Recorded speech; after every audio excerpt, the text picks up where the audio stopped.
Greetings, everyone. Welcome to Before I Do, the show that shares with you everything that should be done before saying I do. So whether you are married, dating, or if you are interested in dating, we are here to facilitate courageous conversations on dating and relationships.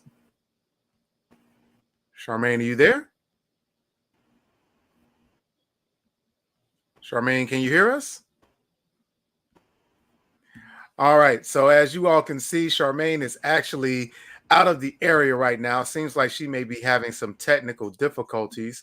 And so we are going to roll right into our Speak Now night. Tonight is our Speak Now Q&A night. So we are here to answer your questions. So please be sure to put those in the comment section and share with us anything that is on your mind regarding dating and relationship. And Charmaine and I will delve into our experience and expertise to get those questions answered for you. We want to say shout out to Laquita for saying good evening. Hey, Quita B, good to see you this evening. And so if you have a question, be sure to drop that in the chat. However, over these past few weeks, we have been talking about this whole idea of dating significantly out of your age range. And so our Speak Now question of the night actually has been for the past month.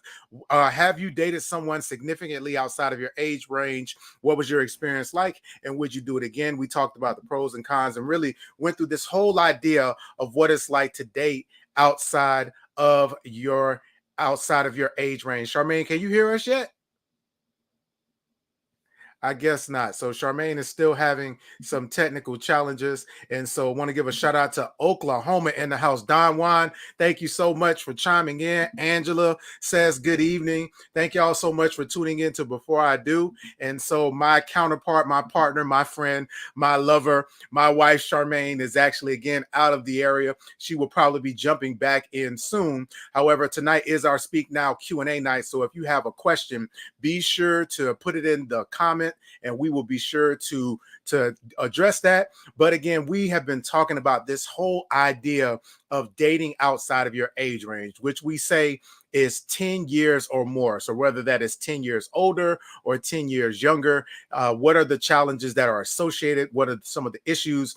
We talked about a lot of those things. And so it was really enlightening to really look at some of the challenges that come along with either dating someone significantly older or significantly younger. One of the most fascinating things is how a lot of those issues mirror dating in general. So whether you're dating someone that is older, younger, or someone that is within your age range and peer group, some of the challenges are essentially the same when it comes to this idea of making sure that you are compatible, making sure that you are not adhering to certain stereotypes, having issues with family and friends and potential career paths, and making sure that your values and principles align. So those things can often be magnified when there is a significant age difference. Even things like culture, which a lot of those things, when there is a age gap, can be attributed to, again, age in that regard. But there can be cultural differences even when you have someone of the same age group, but maybe there are cultural differences because of ethnicity. Maybe there are cultural differences because of social economical issues. So either way, the bottom line is there are going to be some issues that you are going to confront when you are dating someone in general, but being able to anticipate those things when you're dating someone outside of your age range. And one of the things that we talked about on the show last week was being prepared to deal with the stereotypes that come with someone dating outside of your age range, being able to prioritize and having communication issues, again, because of some of the gaps that may exist when it comes to what your priorities look like for you and what it may look like for your younger partner or your older partner. And then again, as we talked about culture, which alludes to those lifestyle differences, and really being able to have a really candid conversation about those gaps. And then the last three, we talked about family tension.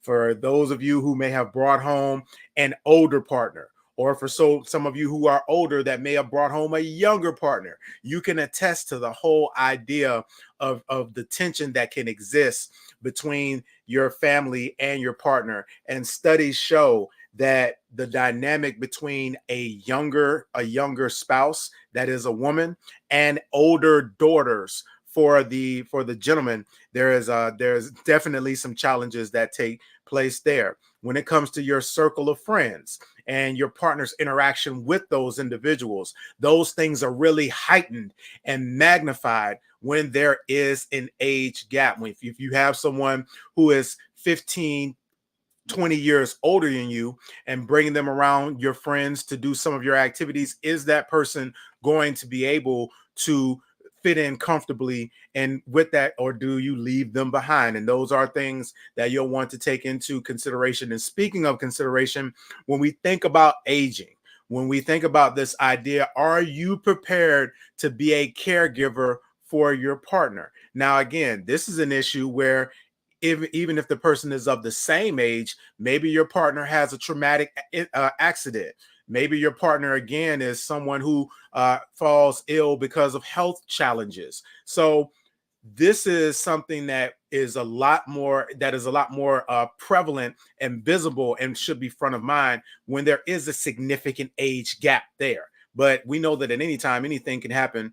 And so we have to think these things through. And it can be a bit morbid, but it is important that when we're thinking about dating outside of our age range, to really make sure that you bring all things into consideration. You guys are tuned into Before I Do. Tonight, again, is our Speak Now Q&A night. And so we are here to answer your questions and for all of your comments. And so we are going to take a really brief commercial break, and we will be right back with more Before I Do. Stay tuned, everybody.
Hassani and Danielle here. I'm so excited. Look at us. Look at where we at. Look at where we at. We are at the Hilton Alpharetta, looking at this room before the incredible transformation that's about to take place on October 7th. Walls draped, stage up, lights, camera, action. And we want y'all to be there. Are you going to be here? Come on, get your tickets.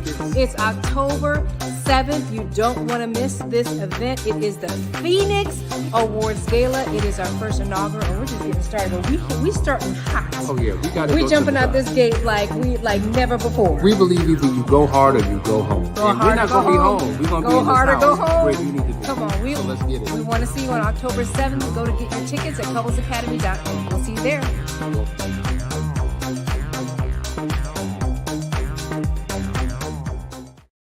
Was the Phoenix Awards Gala. We are little less than a week away from that Saturday, October the 7th. We are so excited and are nearing sell-out status. If you are intended or even thinking about going, you need to go ahead and get your tickets now. It is going to be an absolutely amazing event. There's going to be live entertainment. There's going to be dancing. We are going to be networking. There's going to be amazing food. So it is going to be an outstanding experience. And so we strongly strongly advise you to go ahead and get your tickets. There are only a few seats left, and that's no exaggeration, no hyperbole. There are only a few seats left for the Phoenix Awards Gala. So that's going to be taking place next Saturday, October the 7th. Please be sure to check out couplesacademy.org to get your tickets. Charmaine and I will be there. And again, if you all enjoy us on this show, I'm telling you, there's nothing like experiencing us in person. So be sure to check it out on couplesacademy.org. And I believe that I have my beautiful bride back on the line. Charmaine, can you hear me? Yes, I can. Can you hear me? Yes, we can. Good evening, Charmaine. Thank you so much for pushing and fighting through and being on the line with us tonight. Again, it's our Speak Now Q&A night, and we did a quick review of our past month that we have been discussing this whole idea of dating outside of our age range. So what are your thoughts about some of the things that we discussed about dating younger, dating older, and some of the challenges that come along with dating outside of your age range? Well, I think one thing I've enjoyed about it is that, age is this thing that it doesn't have to limit us, right? It can be something that we lean into it in an exciting way, right? It can provide diversity, it can provide spontaneity, excitement, all of those things. But there is also a reality in any relationship when you have those gaps, right? Gaps in the years, gaps in experience, gaps in culture, things like that, that you have to be willing to be a student, a lifelong learner.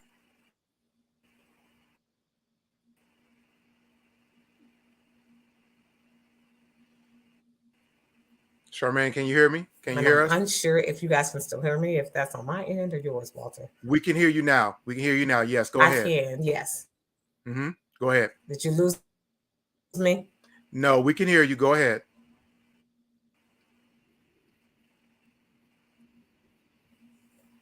Yeah. So just one thing that I'm excited about, regarding the topic is it provides this excitement, this newness, this, but it also provides a lot of questions. It really ushers the couple into some courageous conversations that have to be had in order to set yourself up for a successful relationship.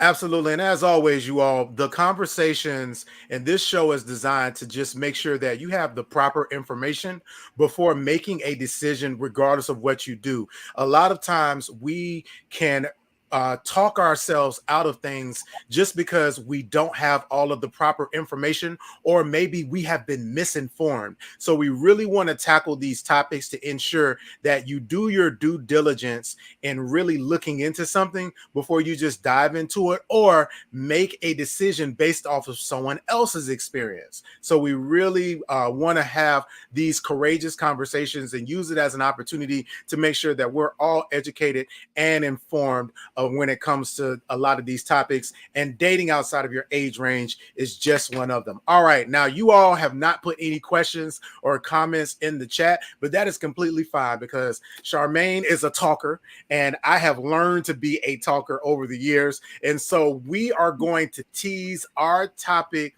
for next month. This is something that Charmaine and I have talked about, and admittedly, it is something that I have struggled with doing and also struggled with actually seeing and understanding. And we are going to be talking about flirting. Yes, we are going to be talking about flirting. Now, some of you out there are some natural flirters. Some of you are great as far as when it comes to discernment and perception and being able to pick up on the nuances of when someone is interested in you. And then you have people like me, where I can just be completely just clueless, where in the past, I've constantly guessed wrong, thinking someone was flirting and they weren't, thinking someone was not flirting and weren't aware that they were. And so we're going to run the entire gamut of this whole idea of the science and the art of flirting. Are there different types of flirting? How do you know when someone is flirting with you? So, Charmaine, I know this was a topic that you were really excited about when we were brainstorming and thinking about some things that we wanted to discuss. So this whole notion of flirting, right?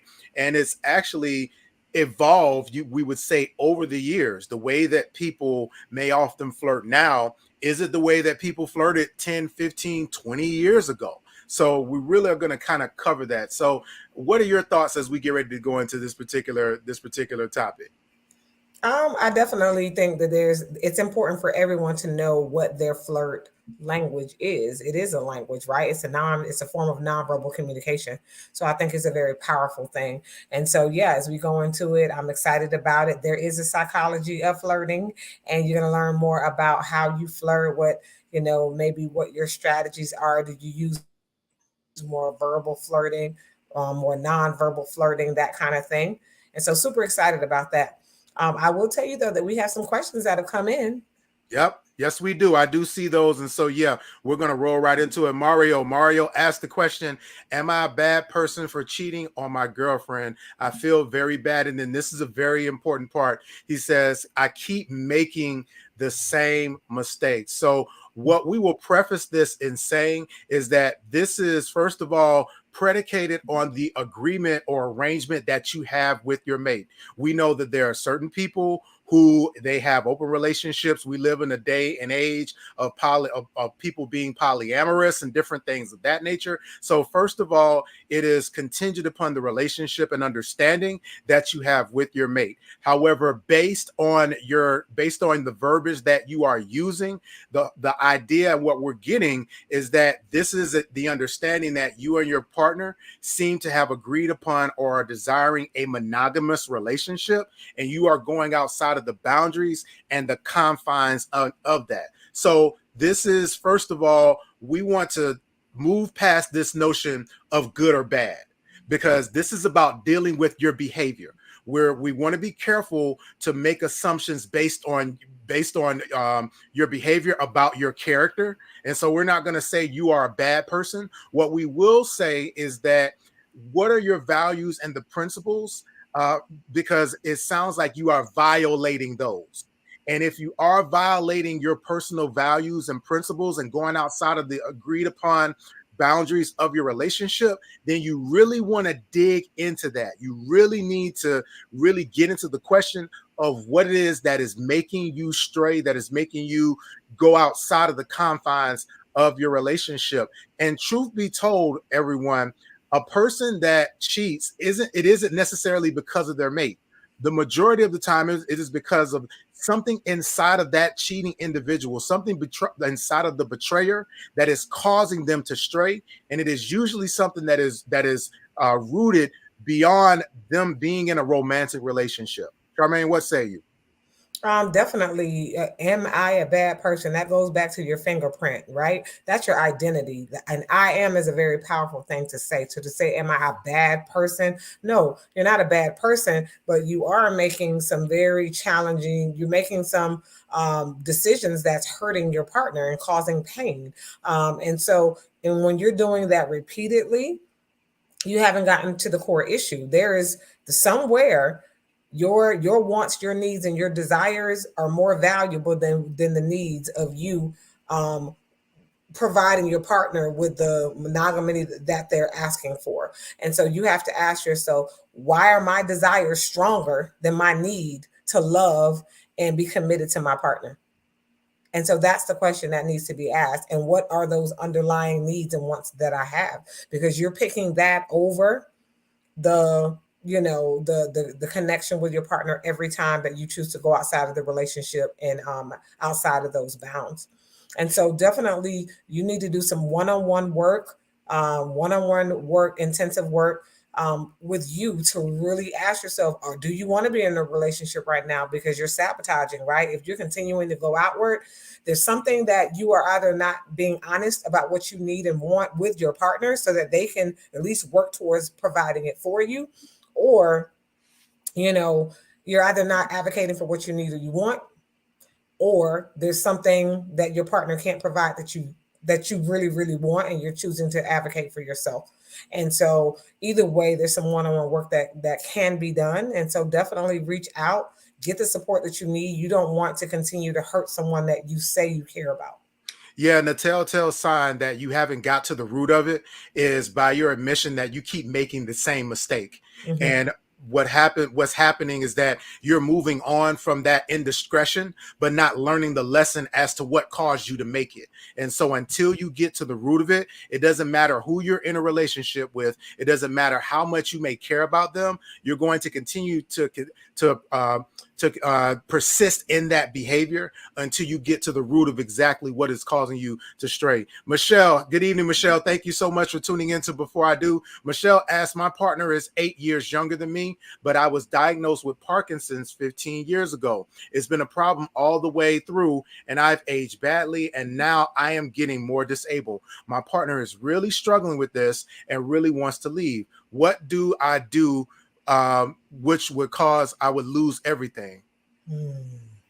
So this one is a really big one because we're talking about, you have a diagnosis of Parkinson. It's 15 years in progress. You're saying that it's progressing. And so now you love your partner, but your partner is at a crossroads. Your partner has to decide, are they capable of loving you and being the companion that they signed up for, right? And now an additional role and a responsibility has been added to that, which is the role of caregiver. Now they're your partner, but now they're having to come to a reality that they're going to have to wear the hat of caregiver for you. And so while you mentioned in your response, you said my partner is really struggling and wants to leave. Well, this goes back to the circle of control. You only can influence your partner to stay. But to be honest, this is an inside out situation. Your partner has to want to be there. They have to want to stay. And so I would ask the question, first of all, why is it becoming more of a struggle for your partner? Is it because as the Parkinson progresses, are they struggling with your personality? Has your temperament changed? Is it about the impact that the Parkinson has? Is it about your mentality? This is an opportunity to have a really big, courageous conversation about the relationship. What aspects of the relationship is making your partner happy? And which aspects of the relationship is causing your partner to make the decision that they may want out? And until you get to that, don't assume it's the Parkinson's. Maybe it's something else. Maybe it's they don't mind the caregiving part. Maybe it's the moods that come along with it. Maybe, it's some other elements. So I absolutely think that, this warrants a courageous conversation. We are definitely experts at having courageous conversations and making sure that you are prepared to get the answers that may be a hard truth, and that you're prepared to make sure that you're able to move forward regardless of what your partner decides. Now, we would hope that, to support that process, but definitely either way, you are only in control of you, and we want to make sure that you have a good quality of life and that you're happy as well. Yeah, it is imperative that the two of you all have a courageous conversation. And here at the Couples Academy, we really are adamant about helping to mediate those types of discussions, because it's important that you have the right person to help make sure that both parties are being heard. And also to understanding that your partner has the right to make a choice that's in their best interest. It may not be the desired choice that is going to be favorable for you, but it is important to respect their decision and to ensure that they're able to walk in that. In a situation, you want to be careful that this person isn't staying out of guilt, because that can only lead to someone that may not be able to care for you in the way that you need to, because they are lacking empathy. So it's very important that you seek us out. Reach out to us to serve as a mediator for that discussion, but ensure that you are respecting whatever your partner decides in that regard. Hey, everybody. What'd you say?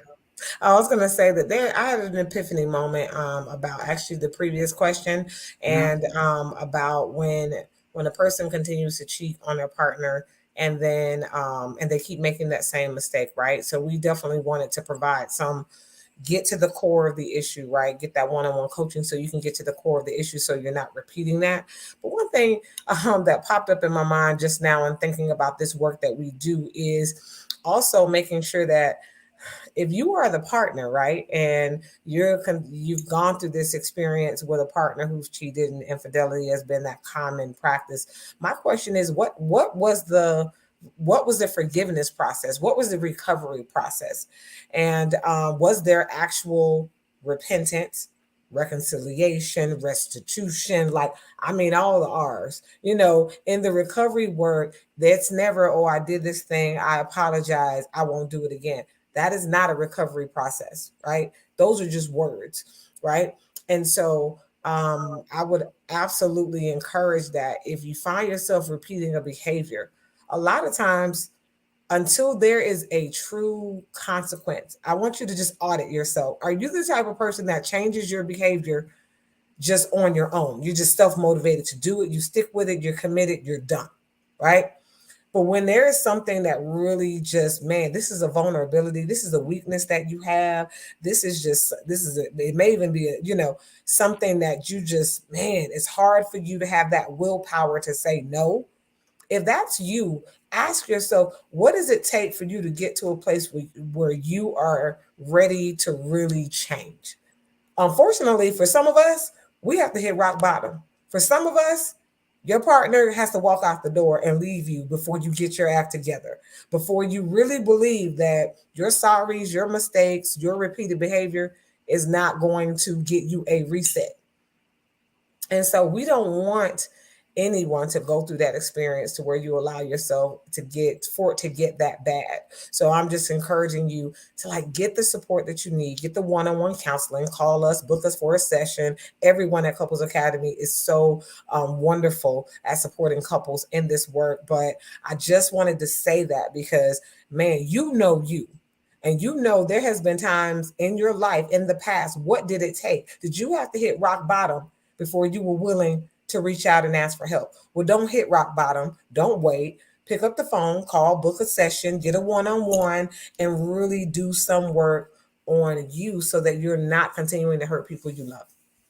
You're tuned into Before I Do. Tonight is our Speak Now Q&A night. We do this every last Wednesday night of the month. We are here to answer your questions. And if you have a question, please be sure to text it to 678-200-8996. And we will be right back here at the end of next month with another Speak Now Q&A night. In the meantime, we are going to say goodnight and once again encourage you to join us next week for the Couples Academy Phoenix Awards Gala going down on Saturday, October the 7th in beautiful Alpharetta, Georgia. It's going to be an amazing night. It's going to be the celebration of love, relationships, and resilience. And so thank you all so much again for tuning into Before I Do tonight. We will see you all next week where we will get into our series on flirting. Until then, my name is Walter Jennings.